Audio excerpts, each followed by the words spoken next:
आणि आता महत्त्वाची बातमी, ट्रक व एसटी मध्ये धडक झाली आणि सुदैवाने 39 प्रवासी बचावल्याची माहिती मिळते आहे। गुरुकुंज मोझरी बायपास वळणावर ही अपघाताची मालिका सुरूच असल्याचंही आता दिसते आहे। गुरुकुंज मोझरी पाहता येथील बायपास वळण हे आता अपघात प्रवण स्थळ बनलेले आहे।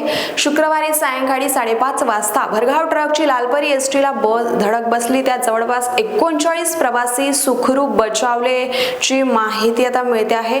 अमरावतीवरून नागपूरच्या दिशेने संभाजीनगर डेपोची बस क्रमांक MH142361 ही गुरुकुंज मोझरी येथून जाणाऱ्या व येणाऱ्या प्रत्येक वाहनांना अपघाताचा मोठा धोका निर्माण झालाय। सातत्याने होणारे अपघात, लोकांचा जाणारा जीव, अपंगत्व ही सर्व पार्श्वभूमी पाहता येथील सामाजिक कार्यकर्ते, जनता या ठिकाणी दोन्ही बाजूला गतिरोधक बसवण्याच्या मागणीवर आता जोर धरून आहे। मात्र याकडे संबंधित विभाग दुर्लक्ष करीत असल्याने ही अपघाताची मालिका केव्हा थांबणार असा प्रश्न जनतेकडून विचारला जात आहे।